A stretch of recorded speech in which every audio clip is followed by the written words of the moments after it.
নবী আমার কেমন মায়ার নবী আমার, যেই নবী দুনিয়াতে উম্মতের জন্য কাঁদলেন, এখনো রওজার ভিতরে নবী আমার কান্নাকাটি করতেছেন। কথা কন ঠিক কিনা? নবী আমার দুনিয়াতে উম্মতের জন্য কাঁদলেন, রওজার ভিতরে নবী আমার এখনো গুনাহগার উম্মতের জন্য কান্নাকাটি করতেছেন। হাসরের ময়দান যখন কায়েম হবে, আদম আলাইহিস সালাম থেকে শুরু করে পয়গম্বর ঈসা পর্যন্ত সব নবীরা এবং উম্মতেরা ইয়া নফসি ইয়া নফসি ইয়া নফসি করতে থাকবে। আমার কি হবে, আমার কি হবে, আমার কি হবে। কিন্তু এই পুরা হাসরের ময়দানের ভিতরে এমন একজন পয়গম্বর থাকবেন, যেই নবী নিজের জন্য চিন্তা করবেন না, মেয়ের জন্য চিন্তা করবেন না, নাতির জন্য চিন্তা করবেন না, শুধুমাত্র চিন্তা করবেন গুনাহগার উম্মতের জন্য। সুবহানাল্লাহ। কেমন মায়ার নবী আমার। এ রামশালার এলাকার মুসলমান যুবক, ও বৃদ্ধ বাবাজি, ও পর্দার আড়ালের মা, একটা বার চিন্তা করলেন না, ফিকির করলেন না, আমরা কেমন একজন মায়ার নবী পাইলাম, কেমন একজন রহমতের নবী পাইছি। একটা বার চিন্তা করলাম না, ফিকিরও করলাম না। যেই নবী দুনিয়াতে কাঁদলেন উম্মতের জন্য, রওজার ভিতরে নবী কান্নাকাটি করতেছেন, হাসরের ময়দানও নবী কাঁদবেন আমার আপনার মতন গুনাহগার উম্মতদেরকে জাহান্নাম থেকে বাঁচানোর জন্য। নবী আমার হাসরের ময়দানে সেজদায় পড়ে থাকবেন, ওইদিকে সব পয়গম্বর ইয়া নাফসি করবেন, সবাই নিজের নফসের চিন্তা করবেন।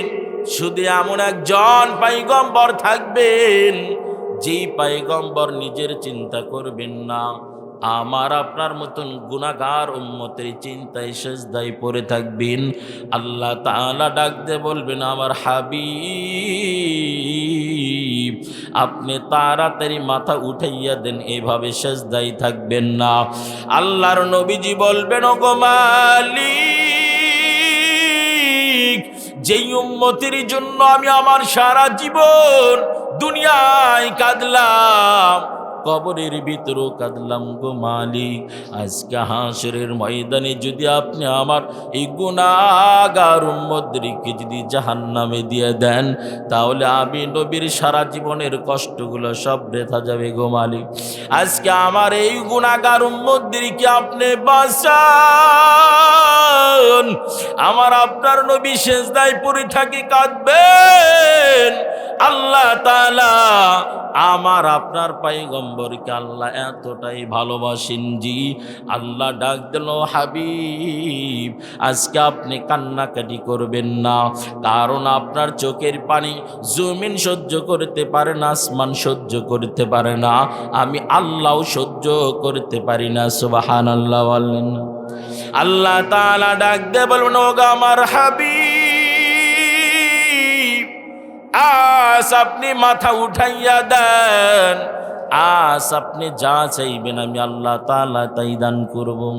আল্লাহর নবীজি ডাক দিল, গো আমার মালিক, আমার এই গুনাহগার উম্মতদেরকে জাহান্নাম থেকে বাঁচান, আমি রসুল আর কোনো কিছুই চাই না। আল্লাহ তাআলা ডাক দিল, ও আমার হাবিব, আমি আল্লাহ আপনার অর্ডার দিয়ে দিলাম, আপনার যাদেরকে মনে চায় সুপারিশ করে আজকে তাদেরকে জান্নাতে নেন। বাংলাদেশের পূবাল হাওয়া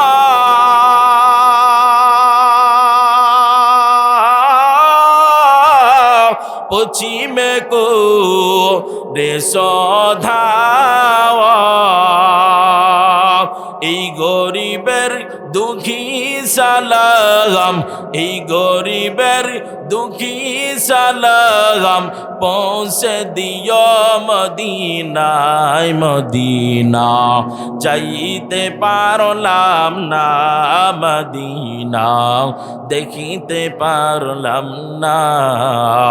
আমি অসহায় তাই এত দূরে রই, আমি অসহায় তাই এত দূরে রই, শুধু সালাম জানাই মদিনা, যাইতে পারলাম না মদিনা, দেখিতে পারলাম না।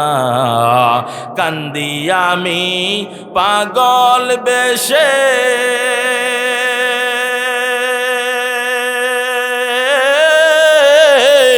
যাইতে নবী রদেশে। যাওয়ার ইচ্ছা আছে তো ইনশাল্লাহ? কার কার ইচ্ছা আছে হাতটা উঠান তো দেখে। নারায়ে তাকবীর, নারায়ে তাকবীর। যাক, এলাকার মানুষের ইমানের স্পিরিট আছে, আল্লাহ তুমি কবুল করো না, বলেন আমিন। কান্দি আমি বাংলাদেশে,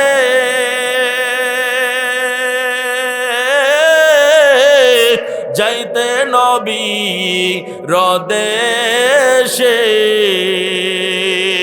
এই পাগলকে কে নিবে সোনার মদিনায় মদিনা, যাইতে পারলাম না মদিনা, দেখিতে পারলাম না।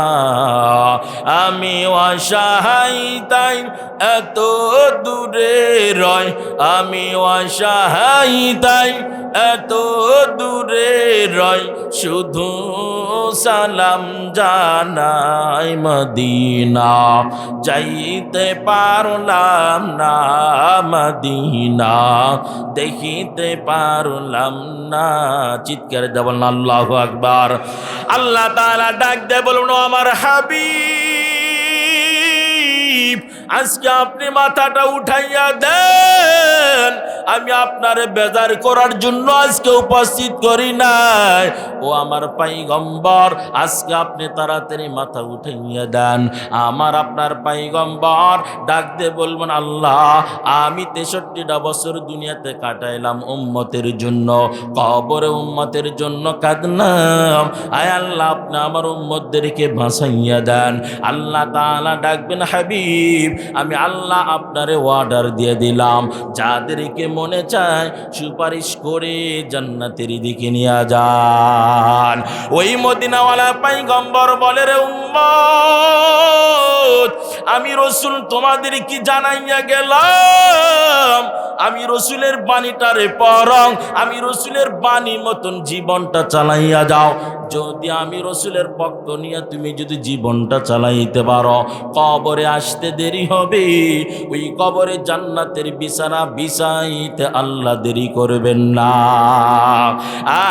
ইমামুল আউয়ালিন আল আখিরিন, বাহরে সাদকা রাহমাতাল লিল আলামিন, সাইয়্যিদুল কাওনাইন খাতমুল মুরসালিন, আখিরামত বুয়াদ ফখরুল আউয়ালিন, শুধু ওয়াজুদাস রাহমাতাল লিল আলামিন, মসজিদেও শুধু হামারু ইয়াসমিন। চিৎকার দিয়ে বলেন আল্লাহু আকবার। আল্লাহর নবীজি বললেন, রে উম্মত, এই জমিনের ভিতরে সবচাইতে দামি মানুষ হলো তারা যারা কোরআন পড়ে এবং কোরআনটা পড়ায়, এরা হলো জমিনের ভিতরে সবচাইতে শ্রেষ্ঠ মানুষ। কেমনে বুঝবেন? সুলতান মাহমুদ গজনবী রহমতুল্লাহ আলাইহি, এই ভারতবর্ষের মুসলিম শাসক সুলতান মাহমুদ গজনবী রহমতুল্লাহ আলাইহি, মুসলিম শাসক, মাথার ভিতরে বান্দার 3টা টেনশন ঢুকে গেছে। একদিকে রাষ্ট্র চালাই, আরেকদিকে 3টা টেনশন নিয়ে বান্দা ঘুরেন আর বান্দা ঘুরতেছেন। হঠাৎ করে বান্দা একদিন রাষ্ট্রের কাজটা শেষ করিয়া বাসভবনের দিকে রওনা করছেন। রাস্তার পাশে উপজেলার লাইট, সুলতান মাহমুদ গজনবী রহমাতুল্লাহি আলাইহি তাকাইয়া দেখতেছেন উপজেলা পৌরসভার বাউন্ডারি লাইটের নিচে একজন হাফেজে কোরআন সন্তান, এক হাতে কোরআন আর এক হাতে তার নিবানো বাতিটা লাগানো রয়েছে। আল্লাহর বান্দা বাতির ভিতরে তেল না থাকার কারণে কোরআনটা ওই উপজেলার বাউন্ডারি লাইটের নিচে দাঁড়াইয়া কোরআনের তেলাওয়াত করতেছেন। সুলতান মাহমুদ গজনবী রহমাতুল্লাহি আলাইহি দূর থেকে এই দৃশ্যটা দেখার পর বান্দা এক পর্যায়ে ওই হাফেজে কোরআন সন্তানের কাছে চলে গেলেন। কাছে গিয়া দূর থেকে দিয়া সুন্দর করে একটা সালাম জানাইয়া দিলেন। হাফেজে কোরআন তেলাওয়াত বন্ধ করিয়া সুলতান মাহমুদ গজনবী রহমাতুল্লাহি আলাইহির সালামের উত্তর দিলেন। কথোপকথন হয়ে গেল, এ বাবা তুমি এখানে দাঁড়াইয়া কেন আল্লাহর কালামের তেলাওয়াত করতেছ? ওই হাফেজে কোরআনও জানতেন না যে ইনি হলেন সুলতান মাহমুদ গজনবী রহমাতুল্লাহি আলাইহি। আল্লাহর বান্দা ছোট্ট মানুষ, হাফেজে কোরআন, তার সিনাই বড় কোরআন, আল্লাহর 30 পারা কোরআন সিনার ভিতরে আল্লাহ ঢুকাইয়া দিছেন। এই হাফেজে কোরআন সন্তান বলেন, ও আগন্তুক ব্যক্তি ভালো করে শুনিয়া নেন, আমি আপনাকে চিনি না, আপনিও আমারে চিনেন না। এই জমিনে আমার মাও নাই, আমার বাবাও দুনিয়াতে নাই। আমি একজন ইতিম সন্তান, এমুক পাশের মাদ্রাসায় আমি লেখাপড়া করি। আমার ওস্তাদের মুখ থেকে আমি শুনিয়াছি সন্তান কোরআনের তেলাওয়াত করলে মা বাবার অন্ধকার কবরের আযাব নাকি মাফ হয়ে যায়। আমার মা বাবা বড় কষ্ট করিয়া এই মাদ্রাসায় দিয়েছিলেন হাফেজে কোরআন হওয়ার জন্য। আজ আমি হাফেজ হইলাম, কিন্তু আমার মা বাবা দুজনই আজকে কবরের বাসিন্দা। এই দুনিয়াতে আমার মা নাই, এই জমিনে আমার বাবাও নাই, কিন্তু আমার মা বাবার কবরে রাইখা আজকে আমি কেমনি ঘুমাইয়া থাকি। দিনের বেলা ক্লাস করি আর রাতের আধারে কোরআন তেলাওয়াত করিয়া মা বাবার কবরে সওয়াব পৌঁছায়। সুলতান মাহমুদ গজনবী রহমাতুল্লাহি আলাইহি এই বাচ্চাটার কোরআন তেলাওয়াতের সহযোগিতার জন্য নিজে কোষাগার থেকে এক সের তেল নিয়ে এসে তার পড়ার ব্যবস্থা করে দিয়ে বান্দা রওনা।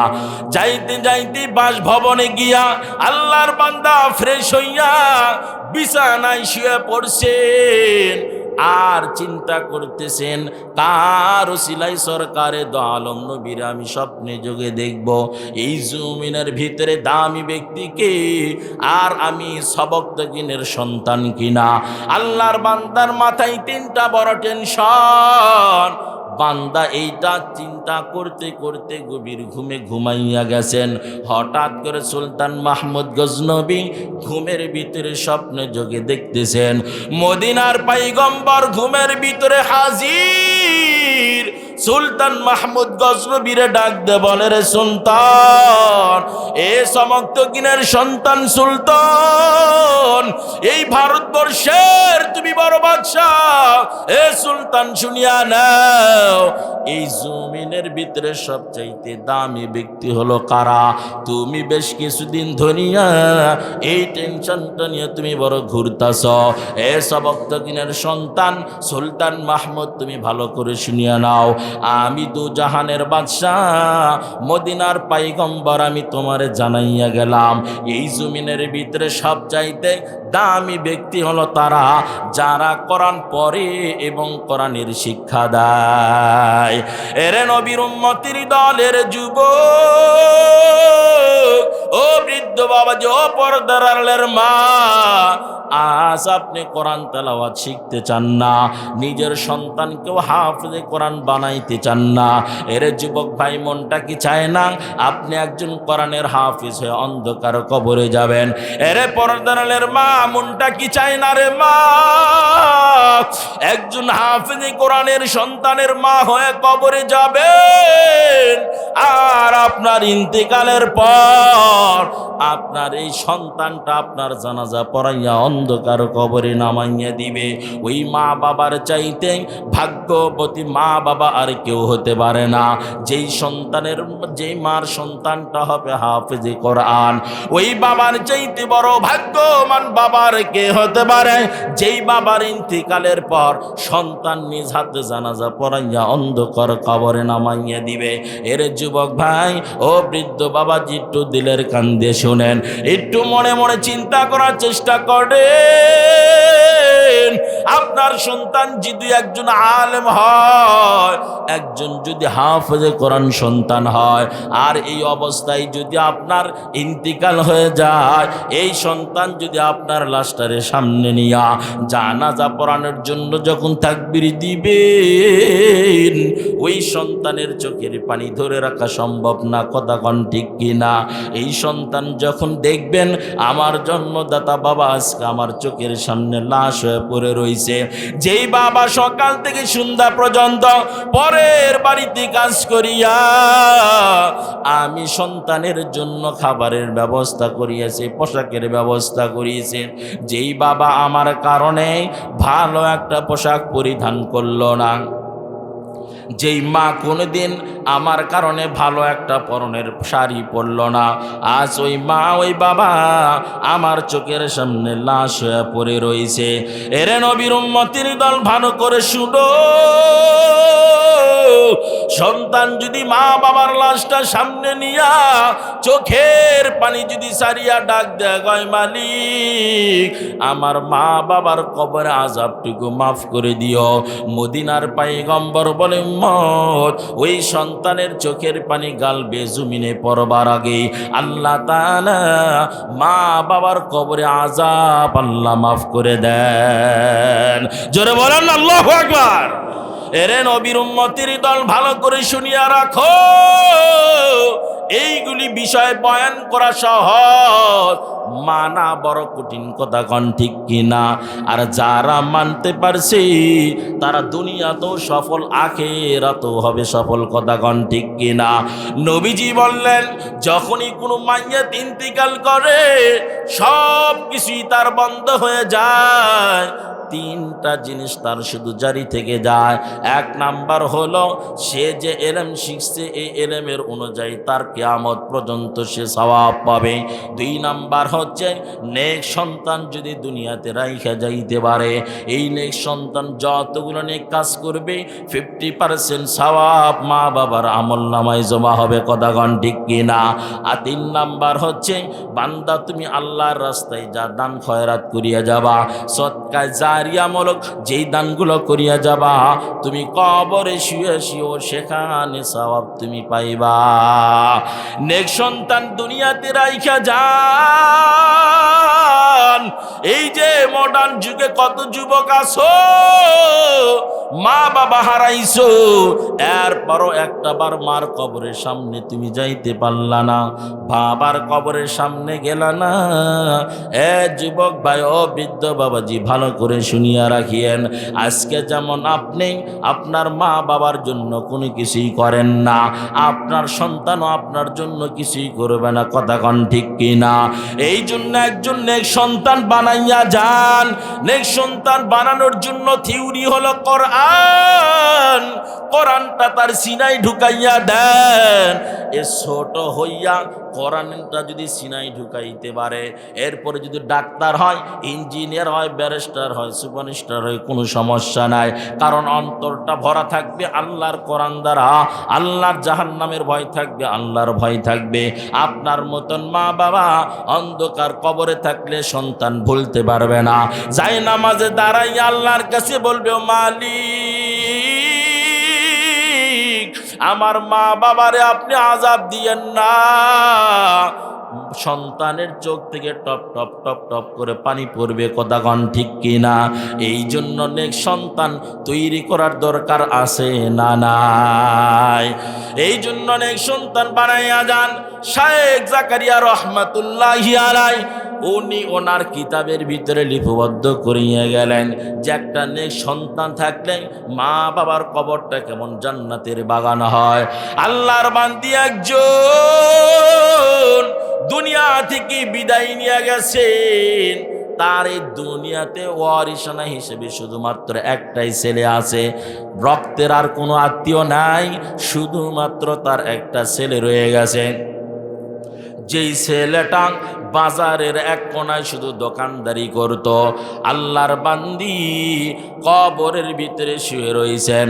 হঠাৎ করে এলাকার একজন বুজুর্গ স্বপ্নে যোগে দেখতেছেন সব মুর্দারা পাগলের মতন নেক নেওয়ার জন্য সিরিয়ালে দাঁড়াইয়া গেছে। ফেরেশতারা নেক বন্টন করতেছে, মুর্দাগুলো সবগুলো দাঁড়াইয়া সিরিয়ালে লাইন হইয়া একটা একটা করে যাইতেছে। কেউ বা ভিড় ঠেলিয়া সামনের দিকে যাইতেছে নেক নেওয়ার লাইগা। আল্লাহর বান্দা বুজুর্গ তাকাইয়া দেখতেছেন একটা কবরের ভিতরে একজন মহিলা মানুষ শোয়া। সে উঠেও না, নেকির জন্য সামনের দিকে অগ্রসর হয় না। ওই বুজুর্গ কিতাবের ভিতরে লিখিয়া গেলেন। শায়েখ জাকারিয়া রহমাতুল্লাহি আলাইহি লিখলেন যে ওই বুজুর্গ ওই মাইয়াতকে জিজ্ঞাসা করছে, মা তুমি যে কবরের ভিতরে শুয়ে রইছ, সবাই দেখি নেকির জন্য পাগলের মতন দৌড়াইতেছে, তুমি কেন শুয়ে রইছ? তোমার কি নেকির প্রয়োজন নাই? ওই আল্লাহর বান্দী উত্তর দিয়েছিলেন, হযরত ফেরেশতারা যে নেক বন্টন করতেছে তারা কোনোদিন নেকির বন্টনের ক্ষেত্রে ঘাবলা লাগাবে না, দুর্নীতি করবে না। যার নেকি তাকেই তারা বন্টন করে দিয়ে যাইবে। আর আমার সবচাইতে বড় আনন্দের বিষয়, এই নেকির জন্য আমি বড় ভরসা করি না, কারণ দুনিয়ার ভিতরে আমার একজন নেক সন্তান রয়ে গেছে। ওই নেক সন্তান প্রতিদিন কোরআন তেলাওয়াত করিয়া আমি মায়ের জন্য দোয়া করে, আল্লাহ তাআলা ওই সন্তানের তেলাওয়াতের কারণে আজকে আমি কবরে শান্তিতে রইছি। শায়েখ জাকারিয়া রহমাতুল্লাহি আলাইহি কিতাবের ভিতরে লিখছেন, ওই বুজুর্গ আল্লাহর বান্দিকে জিজ্ঞাসা করেন, রে মা আর ওই নেক সন্তানটা কোন জায়গায় আছে, আমি তার একটু এক নজর দেখতে চাই। আল্লাহর বান্দি পরিচয় দিয়ে দিলেন। পরিচয় লিয়া বান্দা রওনা করছে। হাঁটতে হাঁটতে মনে করেন রামশালা বাজারে আসিয়া পৌঁছিয়া গেছেন। বাজারের ভিতরে ঘুরতেছেন, ওই বর্ণনার কোনো ছেলে খুঁজে পাওয়া যায় না। বাজারের এক কোনায় গিয়ে দেখেন একজন নওজোয়ান যুবক দোকানদারি করতেছে। মনে মনে চিন্তা করলেন, মাথায় যেহেতু টুপি মনে হয় এই যুবকটাই হতে পারে। বুজুর্গ দূর থেকে তাকাইয়া দেখতেছেন ওই সন্তান খরিদ্দার থাকলে বিক্রি করে, খরিদ্দার না থাকলে বাকি টাইম কোরআনের তেলাওয়াত করে, কোরআনের তেলাওয়াত করে। আল্লাহর বান্দা বুজুর্গ ওই নওজোয়ান যুবকের কাছে গিয়ে দিলেন সালাম। যুবক সালামের উত্তর নিয়া বুজুর্গকে ডাকতে বলেন, হযরত আমি তো আপনাকে চিনলাম না, কি আপনার পরিচয়? দেখে তো মনে হচ্ছে আপনি এলাকায় নতুন আসছেন। বুজুর্গ বলে, যুবক হ্যাঁ আমি এই এলাকায় একজন নতুন মুসাফির, কোনোদিন আসিও নাই, কেন আসছেন? বলে, যুবক তোমার খোঁজেই তো আজকে আমি এখানে আসছি। আমার কি সমস্যা, না আপনার কোনো প্রয়োজনের কারণে আসছেন? বুজুর্গ বলে, আমার প্রয়োজনেও না, তোমার যে কোনো সমস্যা সেই কারণেও না, একটা সুসংবাদ দেওয়ার জন্য আমি তোমার কাছে আসছি। কি সেই সুসংবাদ? বলে, বাবা তুমি যে আমল করো মৃত্যু পর্যন্ত আমলটা চালাইয়া যাইও, কারণ তোমার কোরআনের তেলাওয়াতের কারণে তোমার মা আজকে অন্ধকার কবরে ভালো রয়েছে। এরে নবীর উম্মতির দলের যুবক, ও বৃদ্ধ বাবাজি, ও পর্দার আলের মা, কোরআনওয়ালা সন্তান দুনিয়াতে তৈরি করিয়া যান রে মা, একটা নেক সন্তান বানাইয়া যান। শায়েখ জাকারিয়া রহমাতুল্লাহি আলাইহি বর্ণনা করেন, ওই বুজুর্গ যুবক ছেলেটার জন্য দোয়া করিয়া রওনা করে চলে আসলেন। বেশ কয়েকটা দিন পর হঠাৎ করে বান্দা স্বপ্নে যুগে দেখতেছেন যেই মহিলাটা আগের স্বপ্নে যুগের রাত্রিতে কবরের ভিতরে শুয়ে রয়েছেন, নেকির জন্য কোনো সিরিয়ালে আসে না। আজকে বান্দা তাকা দেখতেছেন ওই মহিলাটা ভিড় ঠেলিয়া সামনের দিকে দৌড়াইতেছে আর বলতেছে, আমার একটু নেকি দাও, আমার বান্দার কবরে আগুন আমার সহ্য করা যায় না। ওই আল্লাহর বান্দা বর্ণনা করেন, ওই বৃদ্ধা মহিলা মানুষের ভিড় ঠেলিয়া ঠেলিয়া সামনের দিকে যায় আর বলতেছে, তাড়াতাড়ি আমাকে নেকি দাও, আমার কবরের আগুন আমি সহ্য করতে পারি না, তাড়াতাড়ি আমার একটু নেকির ব্যবস্থা করিয়ে দাও। আল্লাহর বান্দা লেখেন, ওই বুজুর্গ বর্ণনা করেন, যেই মহিলাটা আগের রাত্রি দেখলাম কবরের ভিতরে শুয়ে রয়েছে, আজকে দেখি ভিড় ঠেলিয়া সামনের দিকে আসে। ওই আল্লাহর বান্দা লিখলেন, বুজুর্গ ওই বৃদ্ধা মহিলাকে ডাক দে, বলো মা, গত কয়েকদিন আগে রজনীতে আপনার সঙ্গে সাক্ষাৎ, আপনি কবরের ভিতরে শুয়ে রয়েছেন, নেকির জন্য আসলেন না। আপনি বললেন ফেরেশতারা ঘুষ খায় না, ফেরেশতারা দুর্নীতি করে না, যার নেকি তার কাছেই দিয়া যাইবে।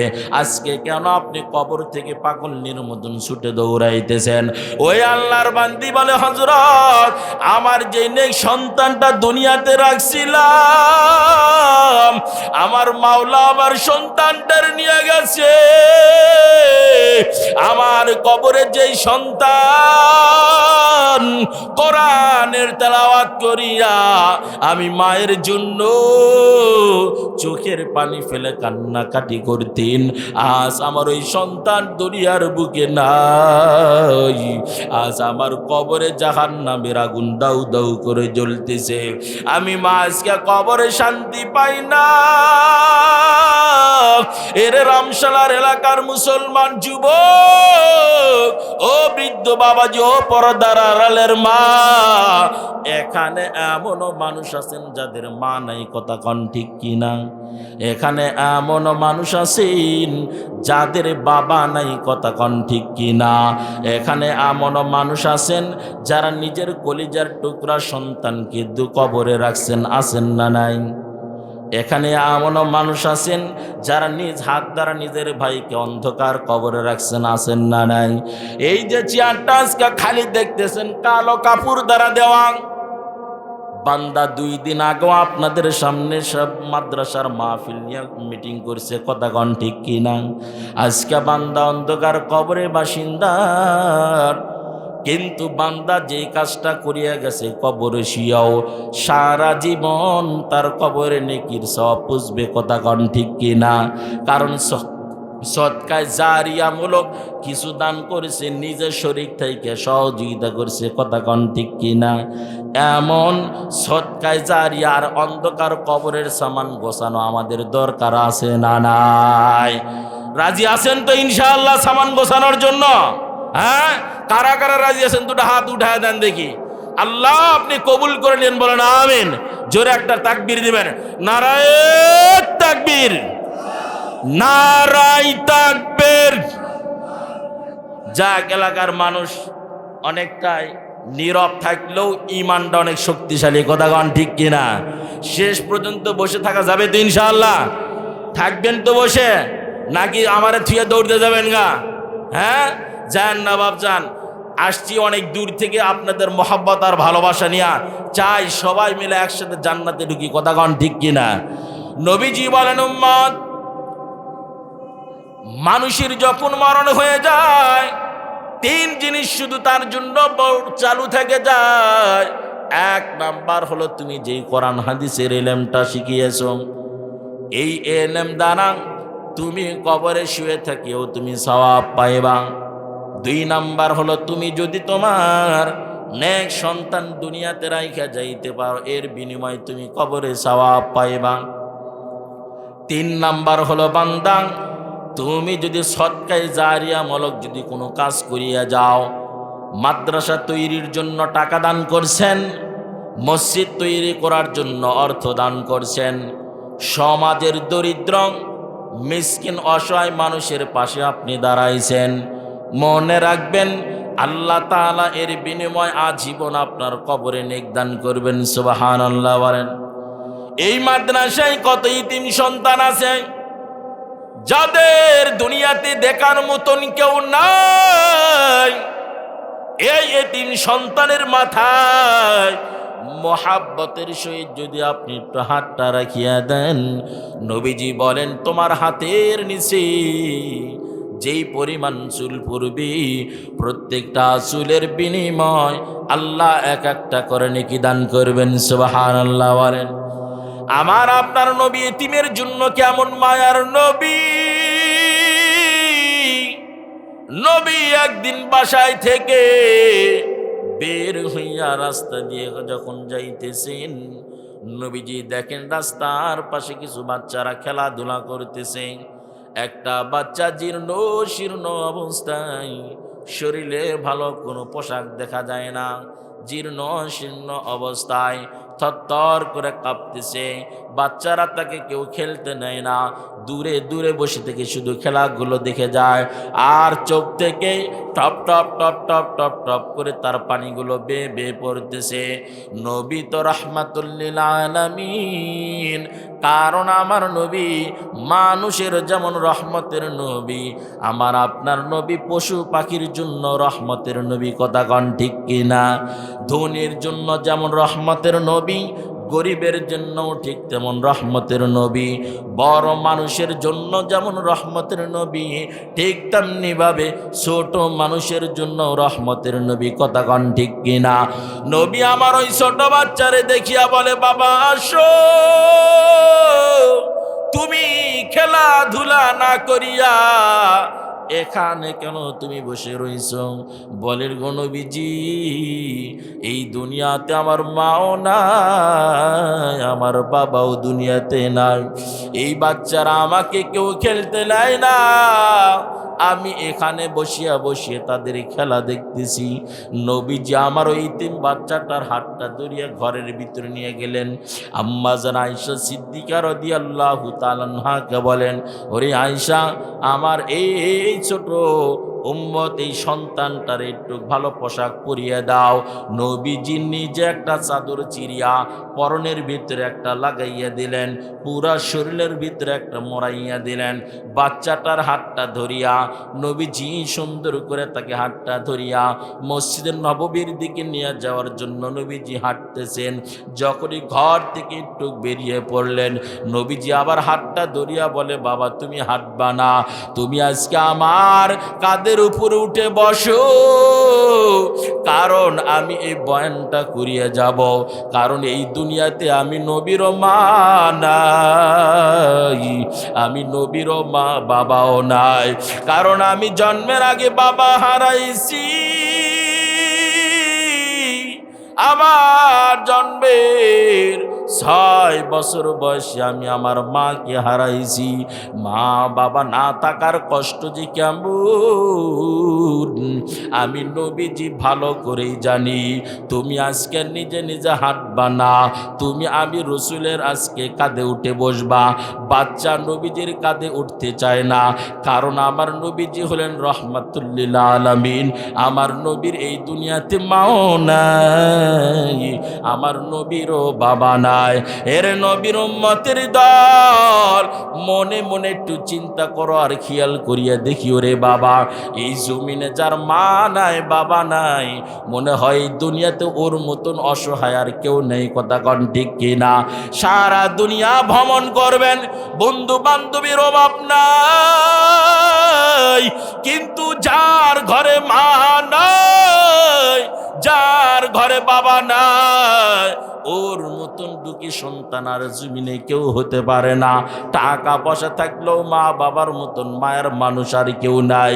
দেখবেন এই যে কঠিন শীতের রাত, ঘরের কিনারায় গিয়ারে যুবক, দরওয়াজা একটু নক করার সাথে সাথে দেখবি যদি জনম দুঃখিনী মা তাকে পাগলের মতন দৌড়ে আসিয়া আগে দরজা খুলিয়া দেয়, তোমার জন্য খানা পিনার ব্যবস্থা করে। কথা কন ঠিক কিনা? অথচ প্রাণের স্ত্রী স্ত্রী যার জন্য তুমি মারে ঘর থেকে বাইর করছো, যার জন্য মা বাবারে তুমি আলাদা করছো, ওই প্রাণীর স্ত্রী ঘুমাইয়া থাকে, তোমার জন্য দরওয়াজা খুলতে আসে না, বরং তুমি বারবার ডাক দিলে তোমার উপর গরম দেখায়, তোমার উপর মেজাজ খারাপ করিয়া বলে রাতের 12টা পর্যন্ত বাজারে বসে থাকবা, তোমার জন্য কে বসে থাকবে? অথচ জনম দুঃখিনী মা, জনম দুঃখিনী বাবা কোনদিন একটা কথা বলে না, বাবা রে তাড়াতাড়ি তুই ফিরে আসিস, আমার ঘুমাইতে কষ্ট হয় বারবার উঠলে। মা বাবা একটা বার এই কথা বলে না, বরং তুমি রাতের 12-1টা নাই, তোমার পায়ের আওয়াজ পাইলে জনম দুঃখিনী মা ঠিক মতন উঠতেও পারে না, লাঠির উপর ভর করিয়া দেখবা তোমার দরওয়াজায় টোকা একবার দিতেই জনম দুঃখিনী মা ঘরের দরওয়াজায় উপস্থিত হন। কথা কন ঠিক কিনা?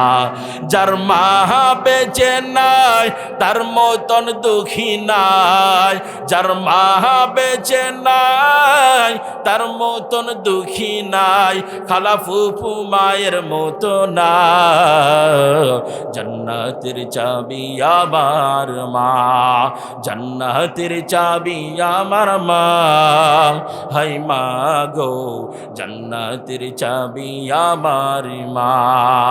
10 মাস 10 দিন পেটে ধরি বাই, দুঃখ কষ্ট সবই কাইনিন মানিয়ে, ওই মা যার বেঁচে নাই তার মতন দুঃখী নাই, ওই মা যার বেঁচে নাই তার মতন দুঃখী নাই, খালা ফুফু মায়ের মতো না, জান্নাতের চাবি আমার মা, জান্নাতের চাবি আমার মা, হাই মা গো জান্নাতের চাবি আমার মা।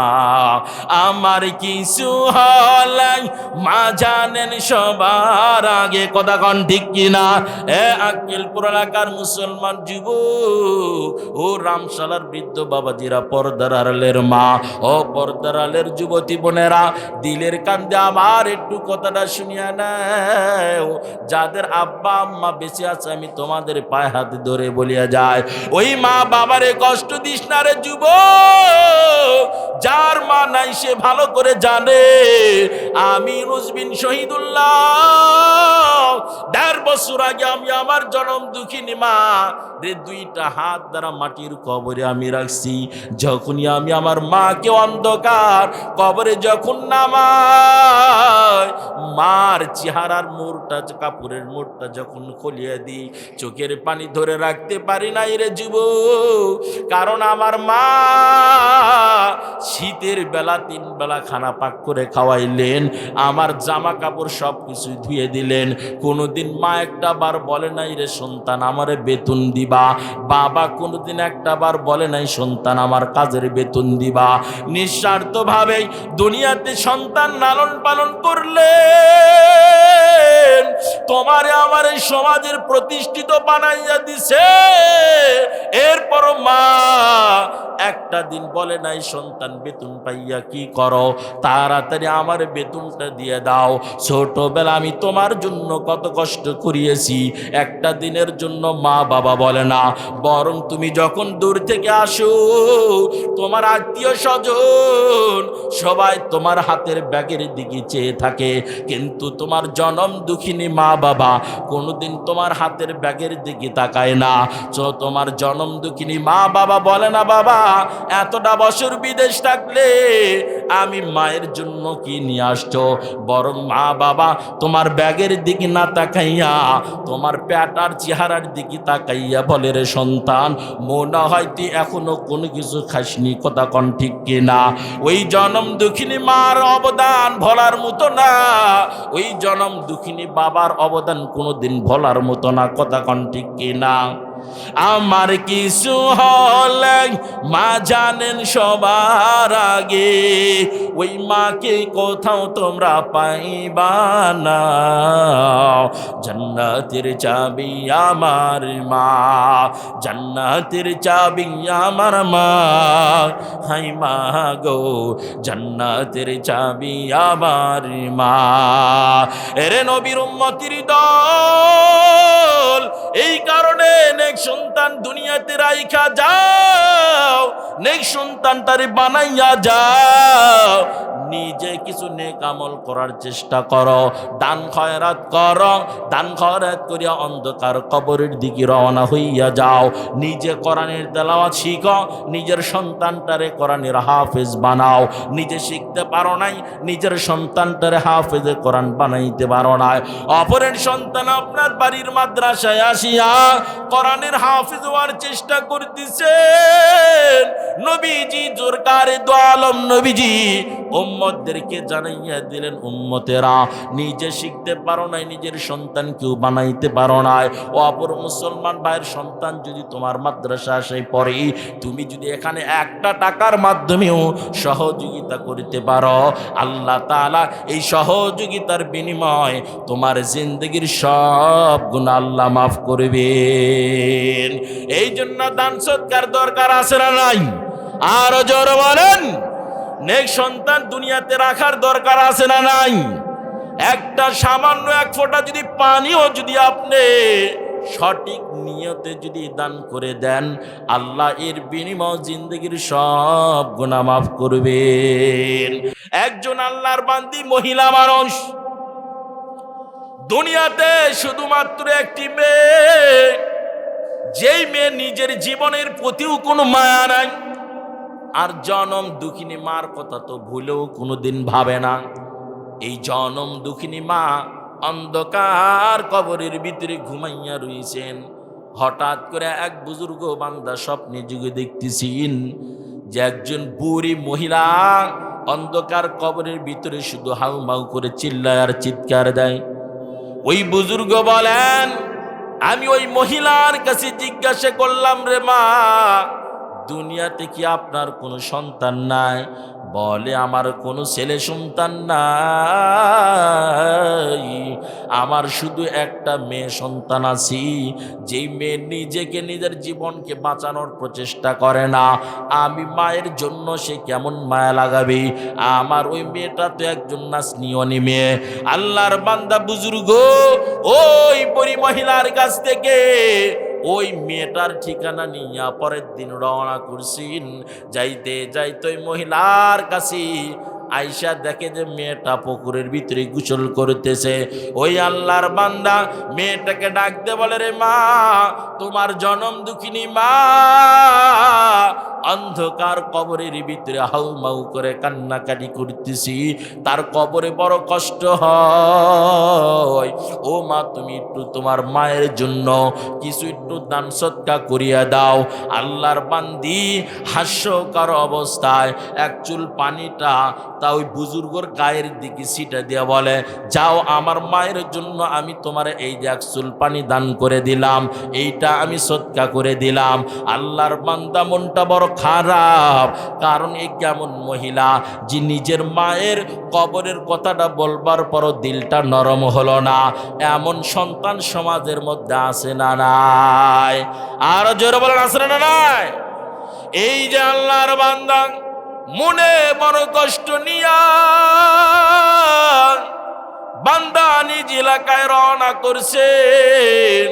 এলাকার ভিতরে গিয়া নিজের আমলগুলো সব ওজিফাগুলো শেষ করিয়া গভীর রজনীতে বান্দা যখন ঘুমাইয়া রইছেন, হঠাৎ করে স্বপ্নে যোগে দেখে রে ওই বুড়ি মহিলা আজকে অন্ধকার কবরে আযাবে নাই, বরং আজকে তার কবরে মেশকের ঘ্রাণ পাওয়া যায়।